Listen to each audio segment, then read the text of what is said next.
તો સિદ્ધપુર કાર્તિકી પૂર્ણિમાના મેળામાં ઘોર બેદરકારી જોવા મળી છે। મેળામાં રખડતા પશુઓનો આતંક જોવા મળ્યો।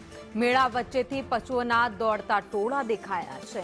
તો મેળામાં રખડતા પશુઓને કારણે લોકોમાં પણ ભય છે। તો મેળામાં આવતા યાત્રિકોની સુરક્ષાને લઈને સવાલ ઊભા થયા છે। તો આ દ્રશ્ય તમે જોઈ રહ્યા છો, જ્યાં પાટણમાં અત્યારે કાર્તિકી પૂર્ણિમાનો મેળો યોજાયો હતો તે દરમિયાનના છે, જ્યાં લોકોના ટોળા છે, લોકો મેળો માલવા માટે ગયા છે। ત્યાં આગળ રખડતા પશુઓ દોડી રહ્યા છે, રખડતા ઢોર દોડી રહ્યા છે।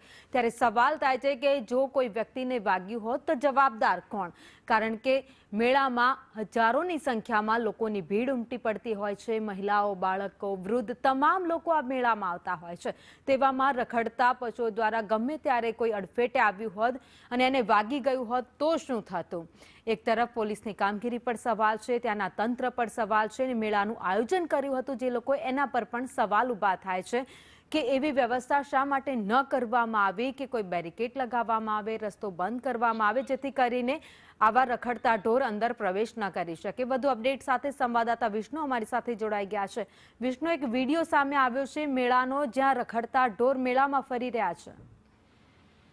જી ચોક્કસથી ભાવિની વાત કરવામાં આવે તો પાટણ જિલ્લાના સિદ્ધપુરમાં આવેલ સરસ્વતીના નદીમાં પટમાં દર વર્ષે યોજાતા કાર્તિકી મેળામાં લાખોની સંખ્યામાં યાત્રિકો તર્પણ વિધિ તેમજ મેળાની મજા માણવા આવતા છે। ત્યારે સ્વાભાવિક છે કે તંત્ર દ્વારા મેળામાં આવતા યાત્રિકોની સુરક્ષાને લઈને કામગીરી કરવામાં આવતી છે, પરંતુ આ વખતે ક્યાંક ને ક્યાંક સિદ્ધપુર કાર્તિકી મેળામાં પાલિકાની ઘોર બેદરકારી જોવા મળશે, સાથે પોલીસ પહોંચ પણ ગોઠવવામાં આવે છે। તેમ છતાં મેળા વચ્ચેથી રખડતા પશુઓ, પ્રવાસીઓ અને નાના મોટા વેપારીઓના જીવ જોખમ ક્યાંક મેળામાં ક્યાંક ભયનો માહોલ પણ ફેલાયો હતો। મહત્વની વાત છે કે મેળામાં આવતા યાત્રિકોની સુરક્ષાને લઈને સવાલો ઉઠી છે। ત્યારે મેળામાં દરમિયાન કોઈ દુર્ઘટના સર્જાય પહેલા કોઈ પાલિકા દ્વારા રખડતા ઢોરને પાંજરે પૂરવાની કામગીરી કરવી જોઈએ। ભાવિની, આભાર માહિતી માટે।